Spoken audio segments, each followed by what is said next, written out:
Yes, yes. Thank you, Dane. So we're getting some questions here about the fate of the technology during the off season.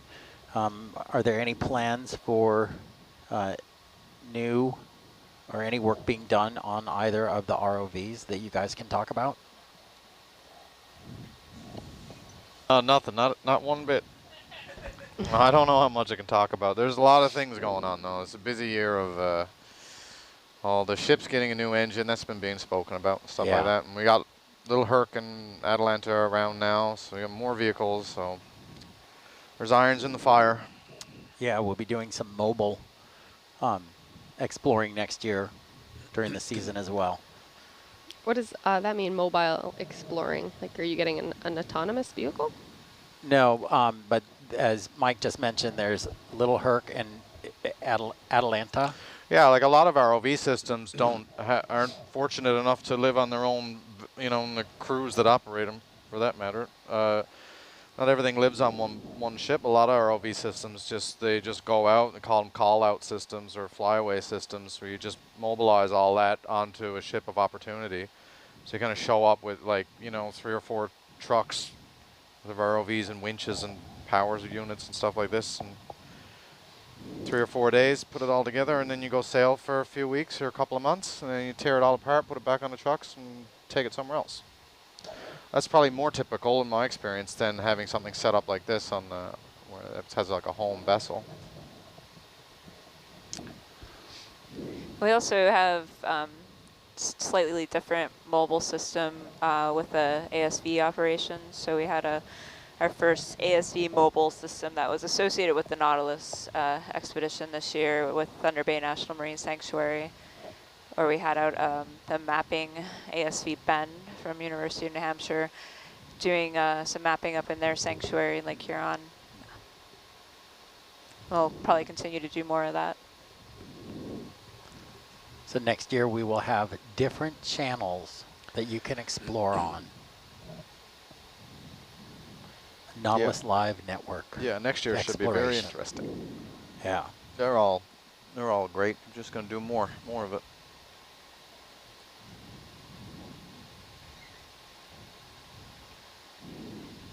Do you guys ever put undersea related music on to your dives? Oh, we have a lot of talk about music related with these dives. What is it? Do you guys ever put undersea related music to your dives, such as aquatic ambience from the Donkey Kong video game series or the old math game Operation Neptune? No, but it's a thought. Yeah, unfortunately, I don't know if it's unfortunate. There are rights associated with playing music with other operations. But we do a lot of singing, and we reconstruct songs in here a lot. The entire crew of Nautilus is nothing if not creative. And then the whole Octopus Garden was an homage to the Beatles. Yep. All right, so we got another question. I'm going to twist this one. It's going to be a math question. So somebody wants to know, let's not answer this in the booth just yet, what depth are you going to? So here's what I'll tell you. We are descending at a rate of 28 meters per minute, and where is it? 28 minutes ago, we were going to reach the bottom in 117 minutes. So you have to subtract the time that has elapsed since 117 minutes, 28 minutes ago. Know that our rate is 28 meters per minute, and that will tell you what depth we will be at. What depth were they at 117 minutes ago? That's 0? a good question. Yeah. We were not at 0. No. But we'll get in the ballpark. I just don't want to do the math. And I'm just not giving answers away for free right now. Okay. If we got to work, they got to work with us, yeah? Yep.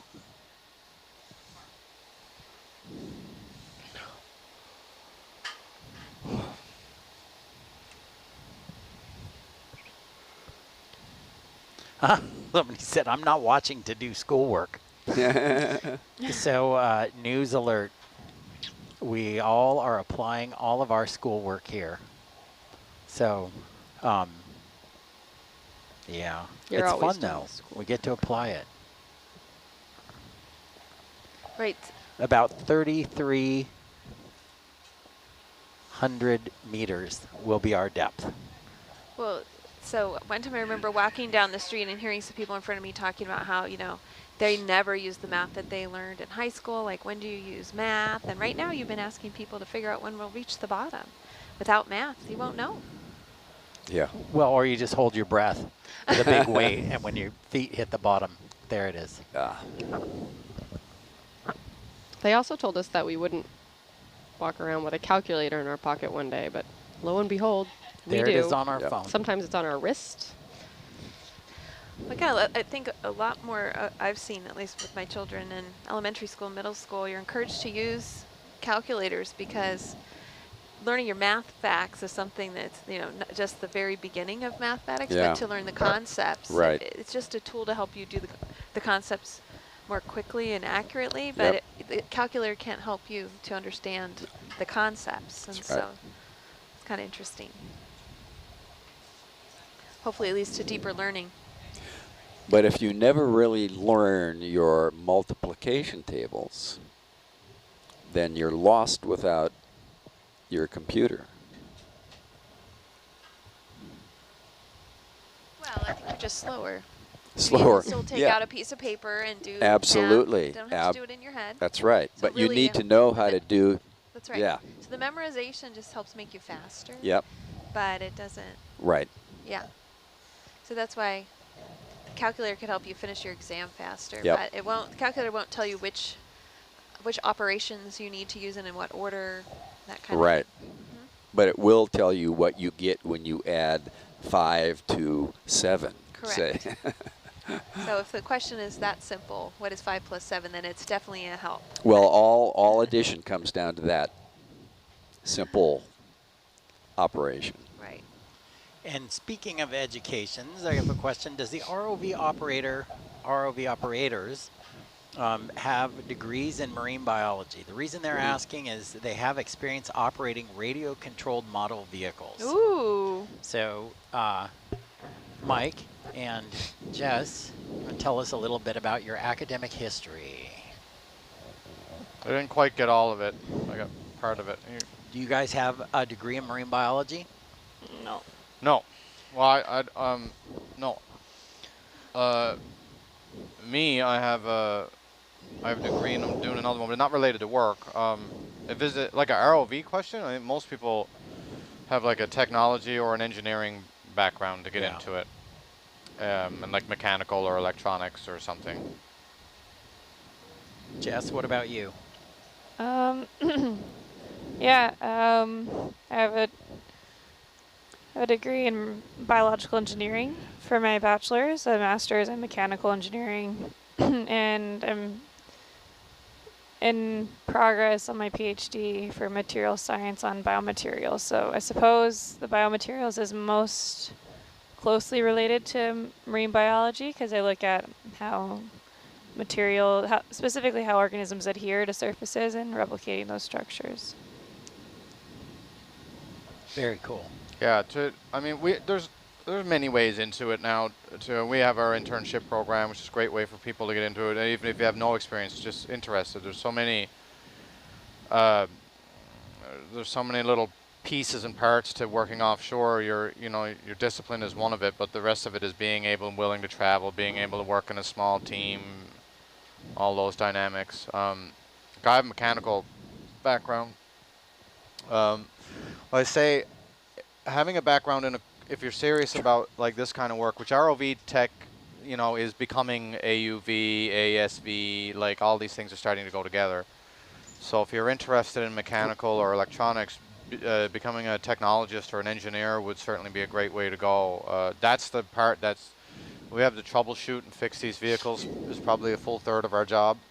And if you don't have the background, it's kind of difficult to impart that to somebody else who's not educated in that. Whereas Yeah. the other aspects of it, the teamwork and stuff, you know, that either comes naturally, you've developed that yourself in life, and the navigation and piloting stuff, you just learn that as you would learn to drive a car. So it's not but it's very difficult to teach somebody about electronics or mechanical or something offshore.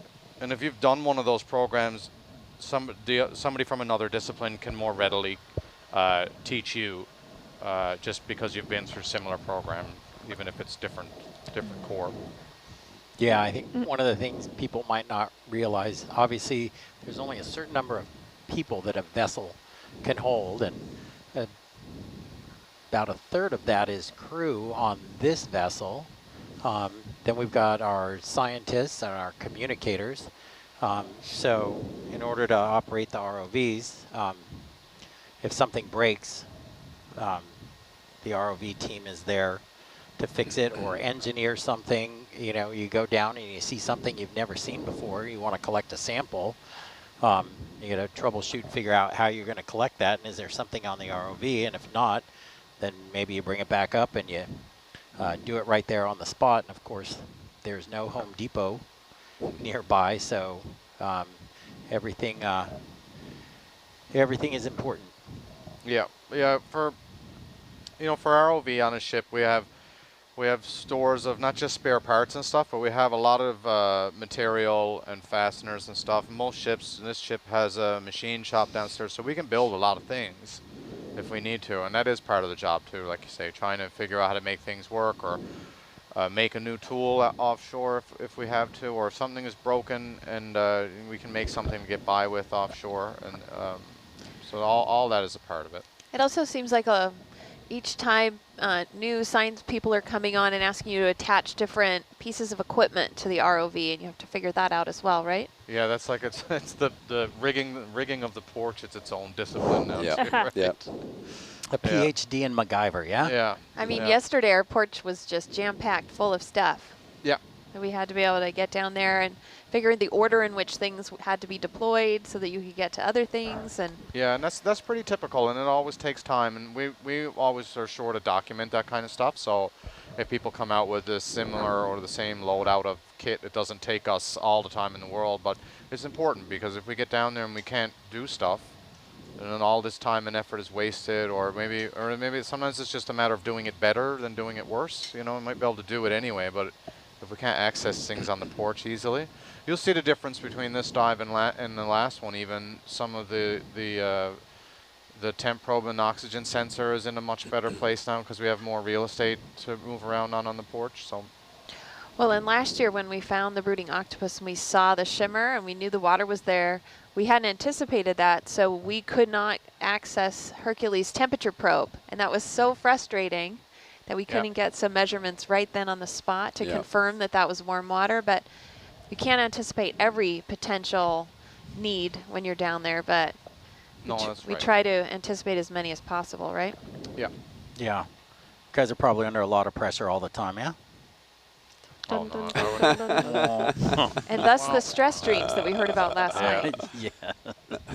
Sorry. It's not I don't find it to be a like incredibly stressful job or something, but if you do, like, if you've rigged something up and then you go to bed because it's the end of your watch, and then, you know, then sometimes I'll stress about that because I'm not the one that's up dealing with it. It's like, so it's like, you know, that'll keep you awake because, oh, I hope I did that right. Now they'll pull on that and it won't work the way we thought it would, and it'll all be my fault, you know. That's how I feel with these squeezer samples, right? Yeah. Really hope they trigger. Yeah, that's right. Yeah. Yeah. And if they don't, I have to remind myself it's a mechanical system. And That's right. Yeah, the it's not alignment's a actually little all your off fault, and- but it's like, you know, you want everything to work, right? Heidi from Portland wants to know if we're seeing any jellies on our way down. I don't think we've seen any jellies yet, have we? any yet. We've We seen like little, really tiny Yeah. ones occasionally. They They're they easier go to- by pretty quickly. Yeah, and they're easier to see in Argus view, I guess, because it's not as bright, so they stand out more. In Herc's camera right now, because it's bright, it's harder to see them. Because they're just very small and pretty transparent. We haven't seen any large jellies so far. No. Yesterday we did encounter some large jellies that were on the seafloor. Those were really, and then some smaller. That was unusual. Yeah, and then some smaller red jellies that were going along, kind of riding the currents just above the seafloor. In the blue water, closer to the surface, we were seeing some larvaceans, we saw pyrosomes, we saw some salps. Every now and then we've seen a little crustacean or fish swim by. Nothing too large yet. But I think that's a good point, that if you're interested in those blue water organisms, you might want to have on either channel 2 or the quad view, so that you can see both of the Herc cam and the Argus cam. Mm-hmm. So we saw some amazing ctenophores yesterday. Just amazing colors. Those are the comb jellies. Well, yes, they're comb jellies. This one was cranberry colored, brick colored, just luminescent. Thank you. And then on our next watch, so 8 hours later, we saw a nice lobate jelly. Okay. I mean comb jelly. Uh-huh. That was mostly clear, had a little bit of pink. Also, again, also very beautiful. Huh. That was very cool. Very cool indeed. Ooh, one thing. Yes. So there's an interesting question here, and I don't know how much Nautilus Live Nation knows about all the other things that we do on the ship. As a science communication fellow, one of my jobs, along with all of the rest of the team, whether it be the engineers or the scientists, we do interactions with schools and groups all over the world.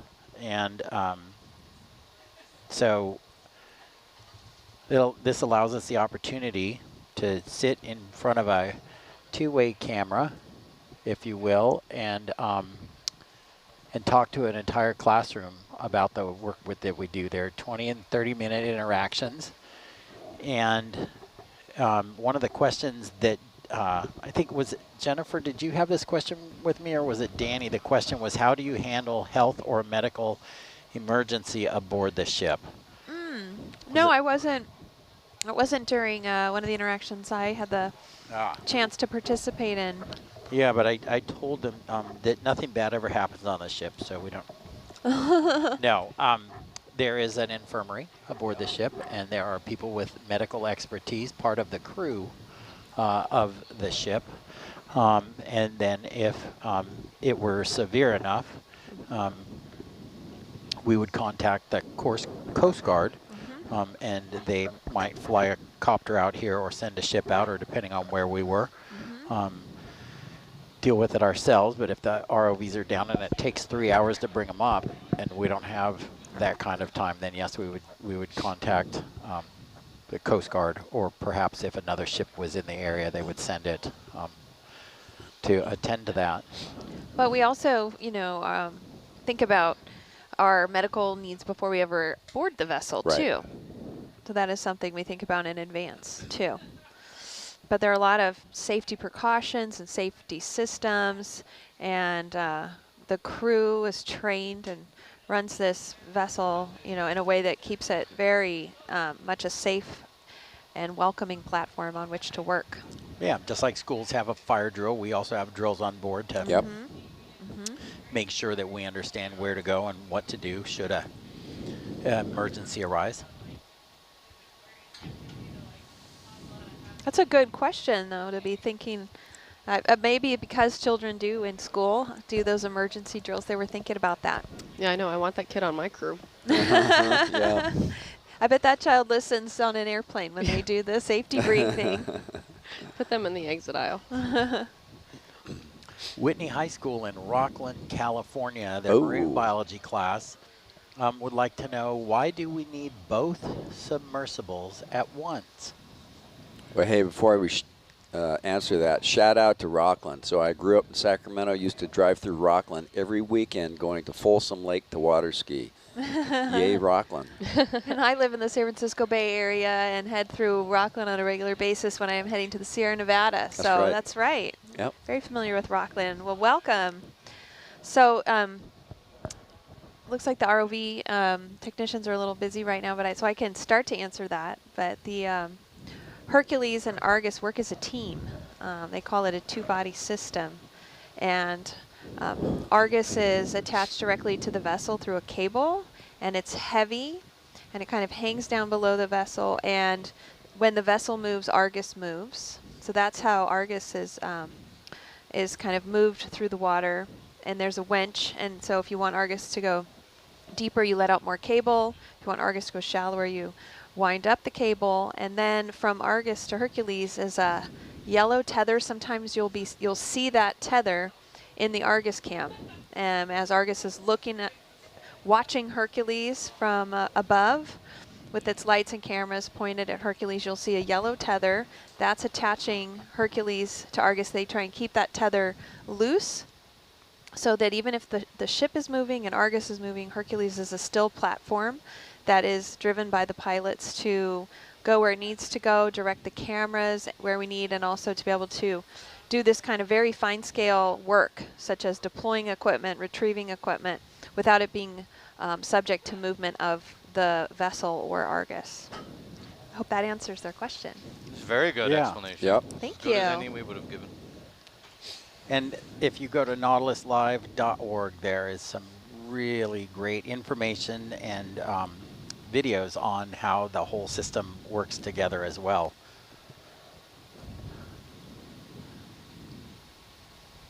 Someone wants to know if this is the right place to ask questions. Yes. Yes. But that's it. You only get one. So There you go. You used it up. no, that's not true. Bring them on. We love questions. Especially on these descents. Science is all about asking questions. It is. It's a process of asking questions and then figuring out how best to answer them so that you get precise answers that help you to understand how the world works. And recording how you did it so other people can repeat it. Yep. That's and correct. validate it. Yep. That's correct. Another question from our Whitney High School marine biology class there in Rockland, California. Are you expecting to find any shipwrecks on this seamount? I love those questions because, again, we are in exploration, and this site that we're going to has only been mapped, and it was only 2 years ago, so we've never seen this site.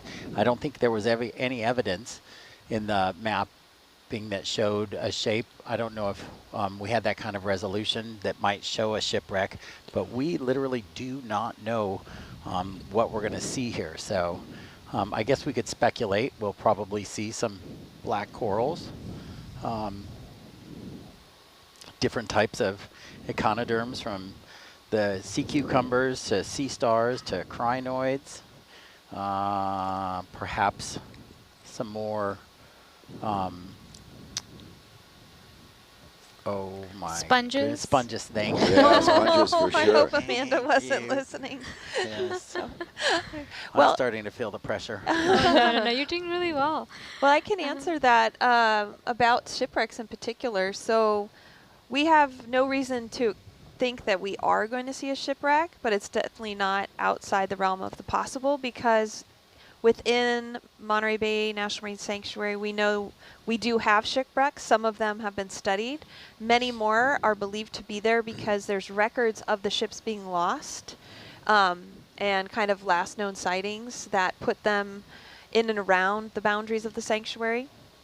So there are many more that are present in the sanctuary than we've been able to find and study. But we know that some of them are there. And one thing that the sanctuary program does is called maritime heritage. And these wrecks that are over 50 years old are considered kind of things worthy of protection because they're documenting history, maritime history, cultural history. And so that's another component of the sanctuary's program, to study and protect and learn from shipwrecks. So it's possible. I don't expect to see one, but wouldn't that be exciting if we did? We'd have to be super careful if we did, though, to take our time, because we wouldn't want to encounter any components of something like that that could endanger the ROVs or entangle them. Yep. So shout out to Friday Harbor AP Bio. Hello, you guys. They have a question. Have y'all found any surprising biology on this trip? Oh. So let's hold the questions coming in for a while because this is going to be a long answer. Science team. Well, so one thing that I was really surprised about was the frequency that we saw aggregations of serpulid polychaetes. These are polychaetes that form calcareous tubes, and they have little fan-shaped tentacles that they stick out at the end of their tube. And they're most commonly attached to rocks, but we saw these collections of them attached to what appeared to be relic stalks of stalked sponges. So they were up off the bottom, up where they could get lots of food and the water passing by, and I've never seen serpulids attached to a non-permanent structure like that. It was quite remarkable, and we saw them all over the place doing that.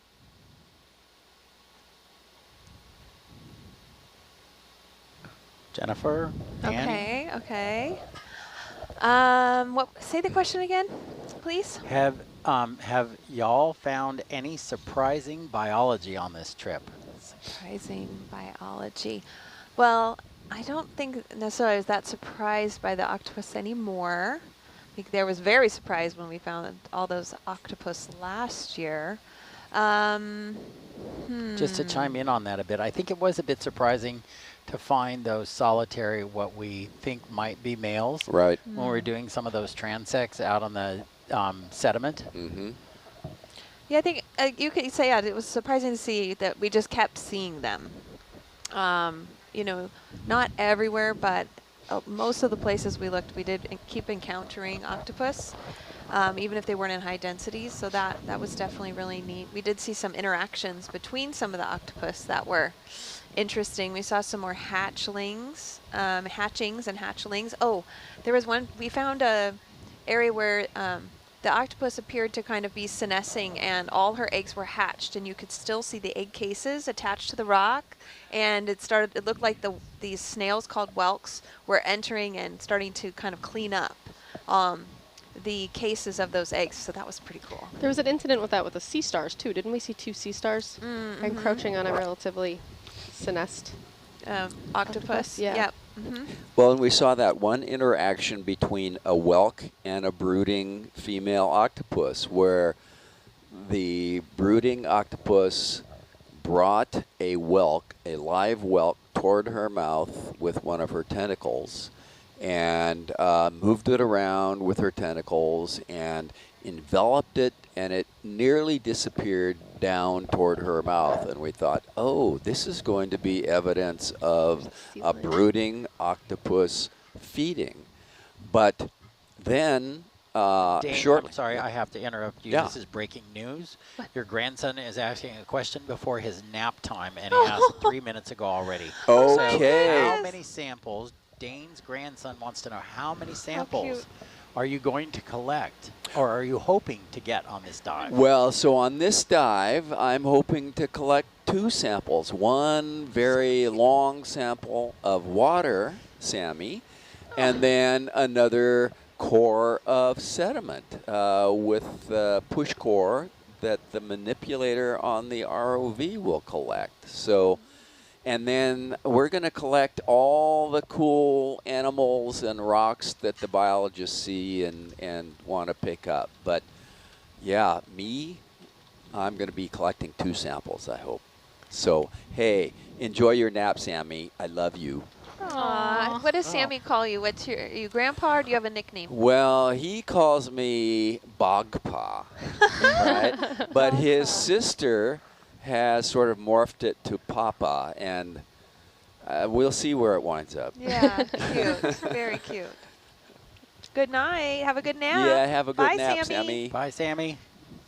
So another That's- interaction we saw with the whelks and the octopus were cool. We also saw the shrimp interacting with the hatching. Unfortunately, octopus. I Yes. did not see that. I was sleeping. But Well, I've you can heard check it about it, and YouTube. I know I will be going back to see that because it sounds very interesting. All right, this is going to be a question for around the room. Do your necks get sore looking up at the screens all shift? It's like an opposite effect of looking down at your phone all the time. So Yeah. it's just evens it out. A little. I Well, try to And, stretch you it. know, we swivel around, we look at each other when Yeah. we talk. And Yeah.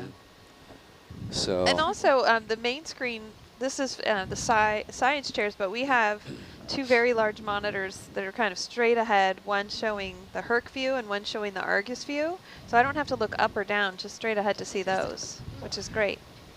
I don't know, I think my neck is like my thickest muscle on my body, you know? I'm just like power neck because I look up so much and down and all around.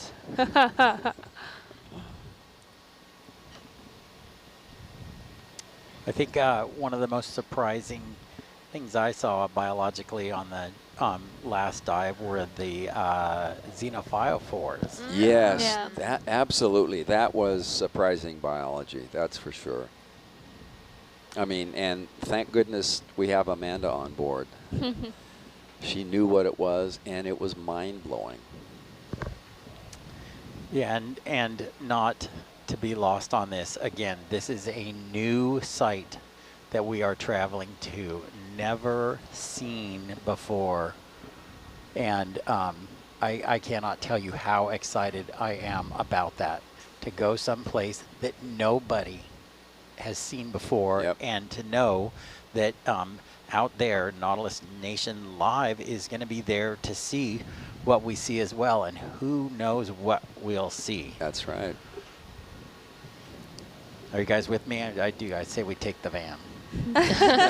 We secure it. Well, I know Yeah. last year when we That's encountered right. the octopus, we were so excited, right? We're really focused in on trying to take good photos, good measurements, observations, etc. And but kind of wishing that we could tell everyone to be watching along with us. But then we did get some messages coming in of folks that were seeing it and then contacting other people, and then they were also watching along with us, and it made it even more exciting to know that all those people were seeing what we were seeing at the same time that we were seeing Yeah. it. Hey, And, guys, you need to see this. Yeah, so the thing is, we're excited to see these things for the first time, and Yeah. I just think it's so amazing that anyone who logs on will get to see for the first time all this at the same time that we do. Yep. I pulled over when I got a call from my co-author about it. I was driving and I was like, I got to see it. And then I'm glad I did because the dive ended pretty shortly after that. Wow. So did you tune in on your phone? Yeah. Wow. Yep, That's cool. it is. All right, guys, we're at 195 viewers. And how many meters from the bottom are we? We are, actually, I think somebody just... We're about 1,000 meters from the There you bottom. go.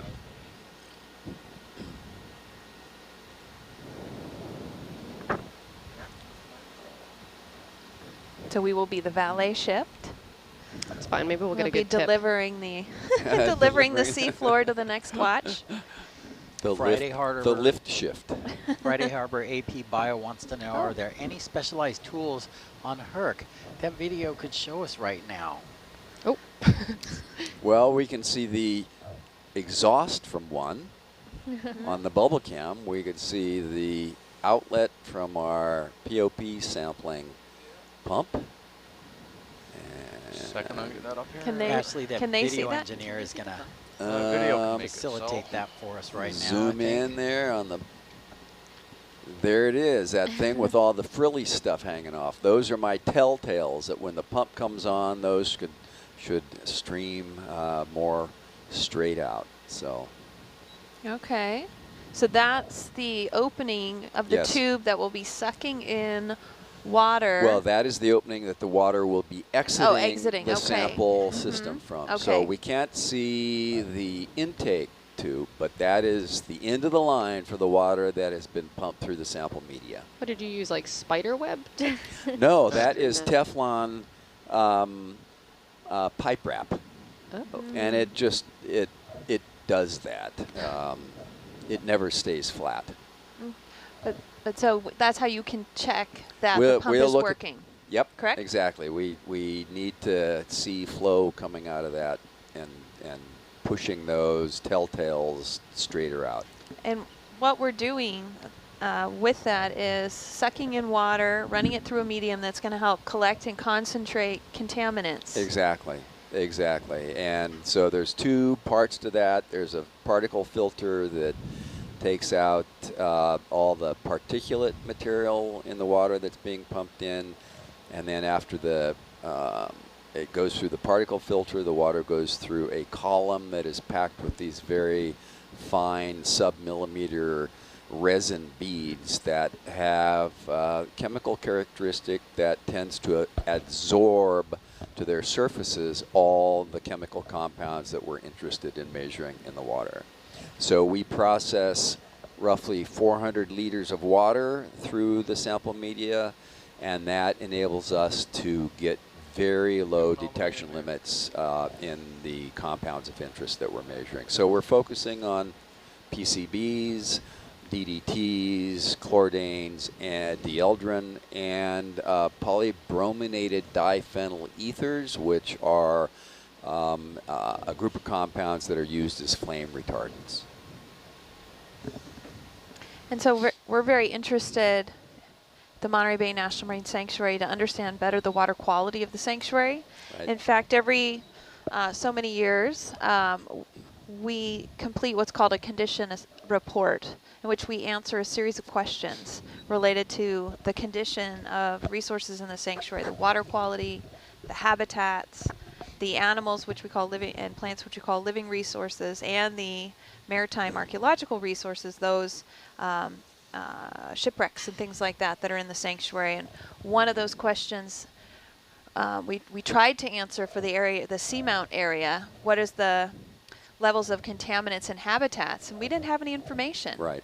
We also didn't have any information around the seamount to answer that question about the levels of contaminants in the water. Right. So Dana is helping us to gather some of the first information that we're going to have about contaminants in the water as Right. well as in the sediments of these offshore component of the sanctuary.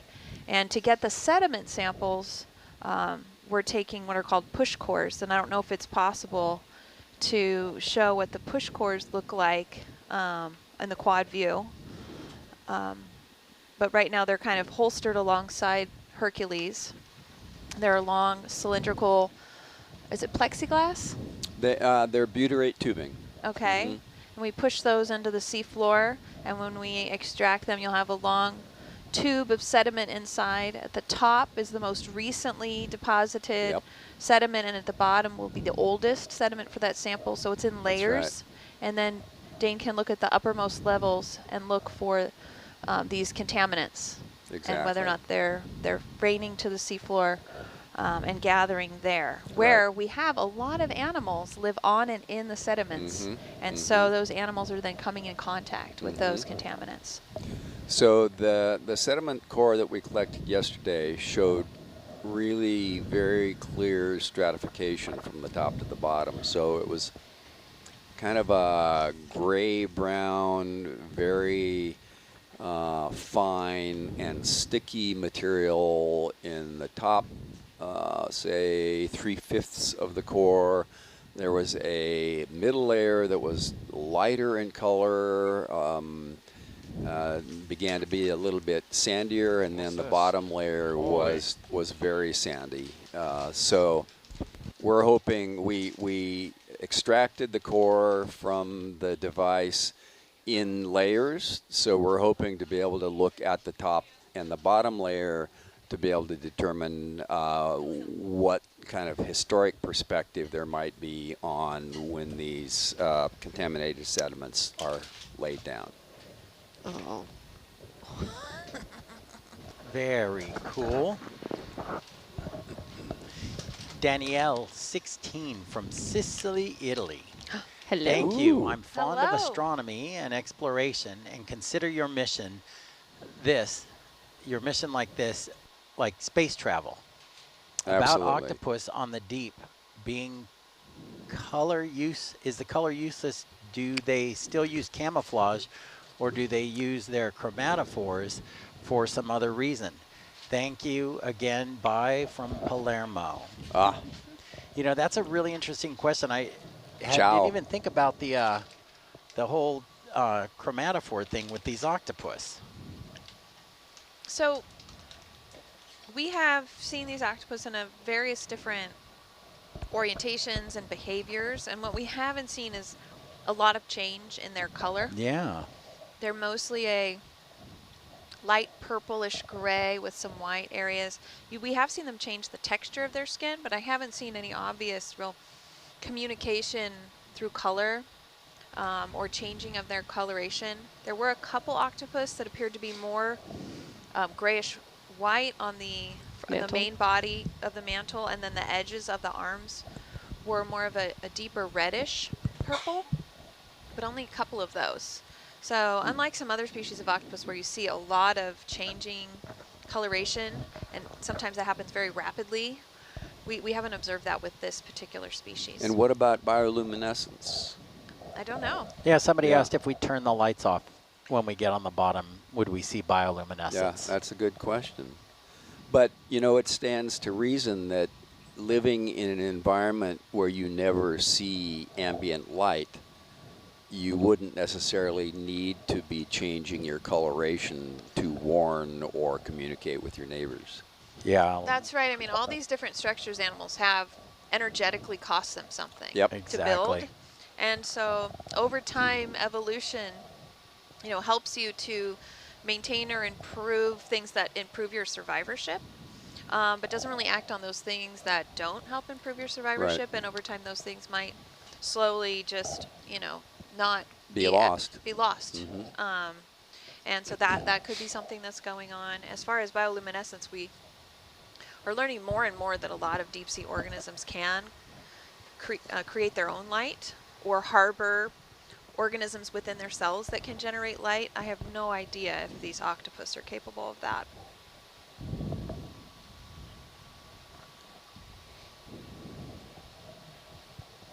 So does anybody know, I mean, this is so new, but has the aquarium exhibited any interest in culturing these guys?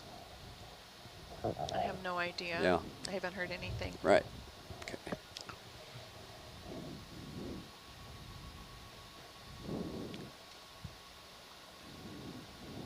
Someone wants to know during the off season if we watch other ROV dives from other ships.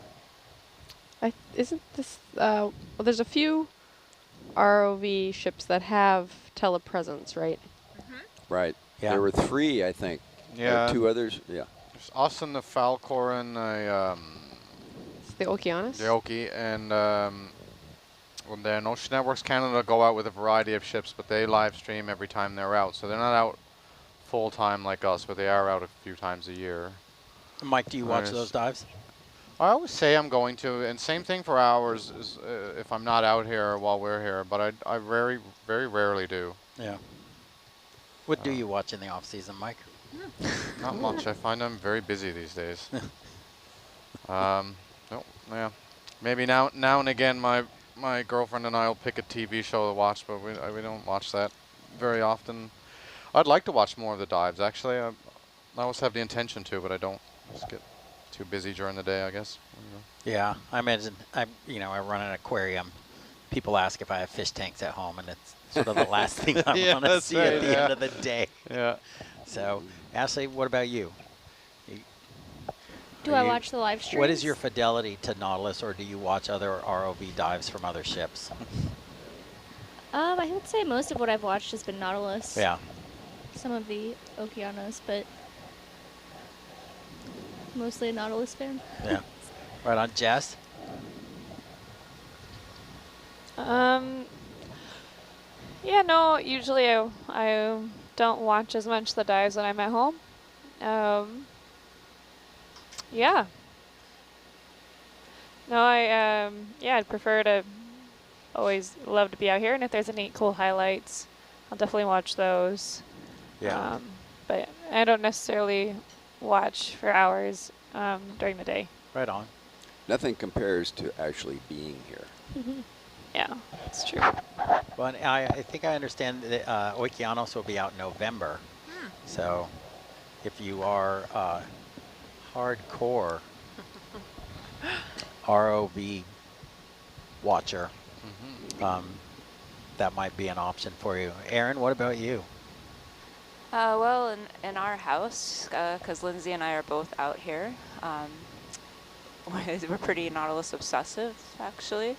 Lindsay more so than me. I'll check in on the dives occasionally if we're at home or waiting somewhere to join an expedition. But I've often woke up in the middle of the night and he had his like head under the cover watching a dive. That pretty is obsessed. sick. Yeah. And he's been known when I'm out and he's not to like check, like, because we get messages on our phones, right? We have internet. Yeah.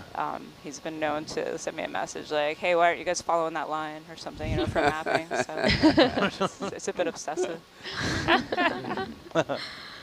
Magda the data logger, what about you? I tried to from time to time. I think this year I've just missed them. Like every time I've logged in, they weren't diving. They were transiting somewhere to a new site. But I do from time to time, I'll check in. I do like watching the highlights. I try to keep up with those. So yeah, I'm mostly Nautilus. I haven't really watched ROVs, like any live streams from other cruises, except maybe a little bit of Okeanos. Yeah. Annie? Right on. I'm really fortunate. I happen to be taking a graduate program that is one of the centers that has the ability to communicate with the ships from the shore. So sometimes if I see that they're out exploring, I'll just take a break, walk 30 meters from my desk and look at some screens and then walk back. Yeah. Yeah, That's cool. I also go to, well, I'm finishing up at UNH any day now, where Annie is, and so we have a nice telepresence room. So if Okeanos, and we have quite a few Okeanos people there with us, so when they have a really cool dive going on, they'll put kind of an alert out and we can go watch it in telepresence. It's very cool. Actually, it looks a lot like the inside of the van does with the way the computers are set up. So you kind of feel like you're almost there. Jennifer, I know you're a big NASCAR fan, so when Nautilus isn't out, you're catching up on So the super true. speedways. But Really? I'd No. imagine. No, he's oh making man, that I one was up. about to Is that part of the keel over fantail? here. Yeah. Hey, you know, in 2020, they are going to start running hybrid cars in NASCAR. Ah. Really? Oh, Wait, yeah. what? Well, I know hybrid. F1 has an electric circuit. They do. They're not terribly exciting, but the F1 normals, they are also running hybrid cars. And the braking system adds energy Yeah. into the system. Wow. Actually, NASCAR is one of the greenest sports, actually, in terms of the energy that they use and the carbon footprint that they leave. I know we think with those engines sometimes that seems like not possible, Right. but they do a lot to support green technology, and I think it's exciting that they'll be experimenting with the hybrids soon. Sorry to go off on that Consider me tangent. educated. Yeah. I wonder when they're going to switch to autonomous. Yeah. Come over to my house. I have a really cool That's just racetrack. that's like RC car at that point. Yeah. They're just really fast RC cars, Yeah. right? Yeah. Then it just becomes a robotics competition. There you Yeah. go. Maybe we could have ROV races. But all joking aside, Jennifer, I know being with NOAA, I'm sure you watch a lot of ROV stuff that goes on with Okeanos. Well, I find that it's really distracting from work if I have it on. I think I'll just have it playing in the background and I'll only look if they are like, ooh, what's that? But they do that too much. And so I want to keep clicking over and it distracts me. So that's why I was saying earlier that one of the safe times for me to live stream it is when I'm like cooking dinner or something like that, because then I'm not having to, think critically about things, and I can. Well, did I add the salt or multitask. not? And, Right? That's why you have to buy salted butter. That's not that big of a deal. Yeah. Just taste it and you'll figure it out, right? Yeah. So, but I found, particularly this year, whenever I logged in, was in between dives, and I was just like, oh, I missed it. Oh, Yeah. I missed it again. So, but I hadn't really thought about going back and doing the YouTube, so I could just do that, and pick something and YouTube it while I'm doing other stuff. So Have to I might- avoid listening to our dives. Yeah, right.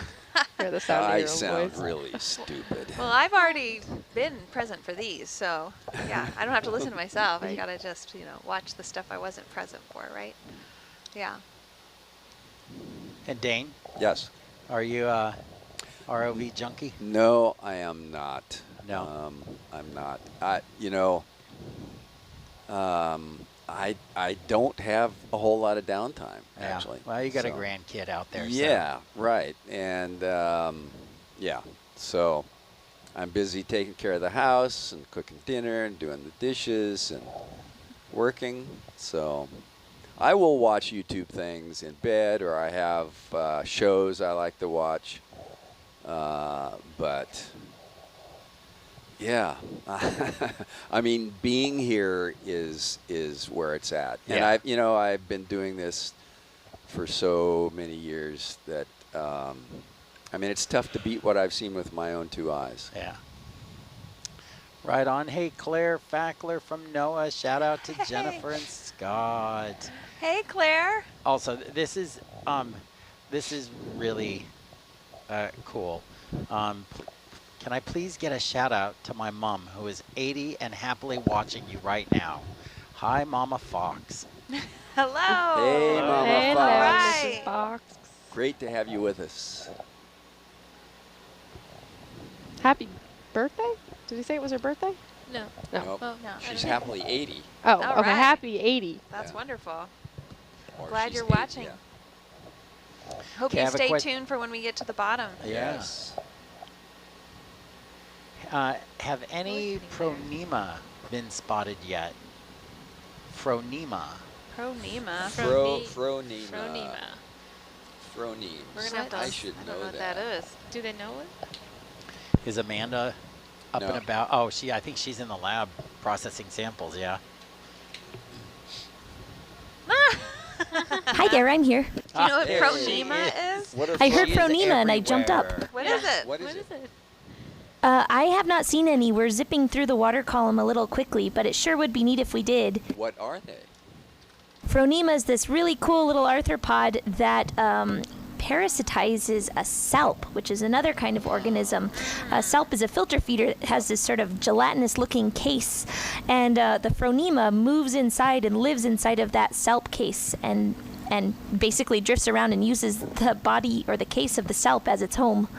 Okay, so I have seen video of that. I've also been told, although I've never looked at any sort of information about the movie to confirm this, but apparently the alien in the movie Alien was partly inspired by Phronema. Oh my goodness. I have confirmation from someone else here in the lounge. Okay. Excellent. Wow. They are really ugly then.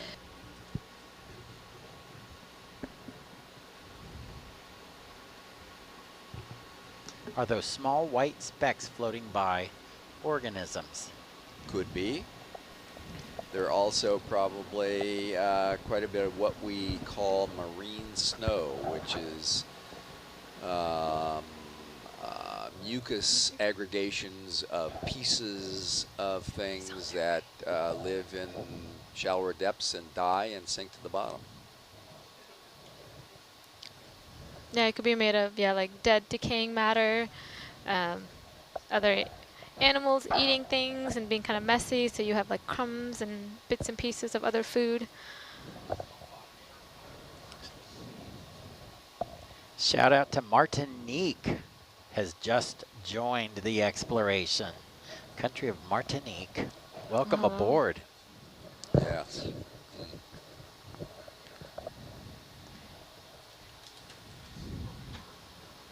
Okay, we're 500 meters from the bottom. 500 meters from the bottom, did I just hear that correctly? About, yeah. Oh, there it Are we Our there time yet? to Yeah. target? There it is. Ooh. I It might looks be like a- journey. I may be a destination person at this point. Something out of Independence Day. Yeah. It looks Oh. like the alien in Independence Day for sure. Totally. I just found a picture of Phronema. Phronema, and it took me a little while because I wasn't spelling it properly. It's Yeah. Phronima. I was doing sorry. NEMA until. But wow, that is funky looking. It's It's very small, so I would imagine it is hard to see even if Yeah. it were in the water column. But if you got this would be quite the Halloween costume if someone could pull that off. Charlotte, So- North Carolina would like to know if we've ever seen a Christmas tree coral. Christmas tree worm? No, Christmas Christmas tree coral. So I heard this question Christmas tree. a couple days ago, and I heard Erica Burton mention, I think it was Erica, that there are Christmas tree corals further south, Yes. but that they're not in the area that is covered by the Monterey Bay National Marine Sanctuary. They are found in the Santa Barbara National, or the Channel Islands National Marine Sanctuary, I believe. If I remember correctly, Dr. Milton Love, an ichthyologist at UCSB, came across them for the first time on a dive looking for rockfish. So are they in deep sea coral? sanctuary waters? Yeah, deep sea coral. I'm not sure that they're this deep, Yeah. you know, but they are not a shallow water coral.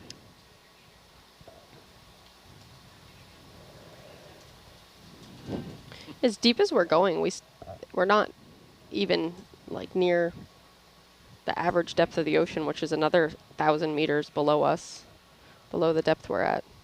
So this is deep, but Yeah. there's still so much more ocean That's true. that's deeper than us.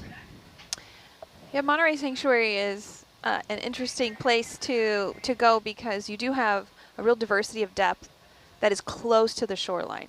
So we're able to get vessels from shore where, you know, they're docked and harbored to deep water quickly compared to other, you know, areas where we do marine science, because the Monterey Bay, Submarine Canyon comes right up to Moss Landing Harbor in the middle of Monterey Bay. So the Monterey Bay Aquarium Research Institute is able to leave harbor and get out and over or into deep water pretty quickly in comparison to some places, but we still don't have depths as deep as a lot of the world's ocean basins right inside the sanctuary.